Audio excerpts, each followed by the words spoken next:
بسم اللہ الرحمن الرحیم۔ حضرت سید بن حصیر رضی اللہ تعالیٰ عنہ سے روایت ہے کہ ایک انصاری مذاقی طبیعت کے آدمی تھے۔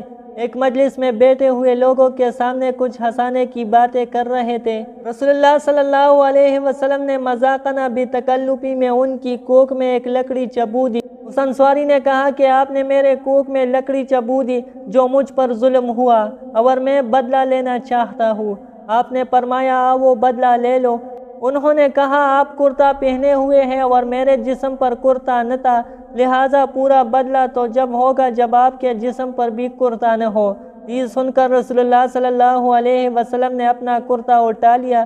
جیسے ہی آپ نے اپنا کرتا بدن سے اٹھایا اسی وقت وہ انصاری فوراً آپ سے چمٹ گئے اور آپ کے مبارک پہلو کو چومنے لگے اور عرض کیا اس ترکیب سے یا رسول اللہ صلی اللہ علیہ وسلم میں نے اپنا یہ مطلب نکالا ہے کہ آپ کا مبارک پہلو چومنے کا موقع مل گیا۔ یہ بات تو دوسری ہے کہ انصاری صحابہ رضی اللہ تعالیٰ عنہ نے بدلہ نہ لیا بلکہ آپ کے جسم مبارک سے لپٹنے اور مقدس جسم کو چومنے کا موقع نکال لیا۔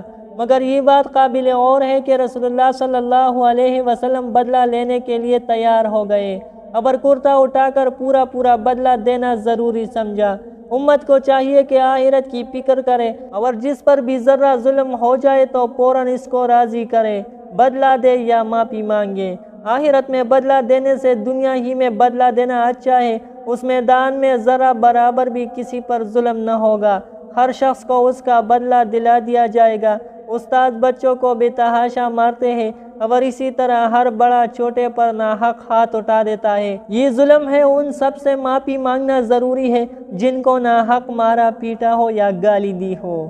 یا اللہ ہمارے تمام معاملات اپنی رضا کے مطابق فرما دیجیے اور ہمیں ہر وقت اپنا معاملہ اپنے ساتھ اور بندوں کے ساتھ صحیح رکھنے کی توفیق عطا فرمائے۔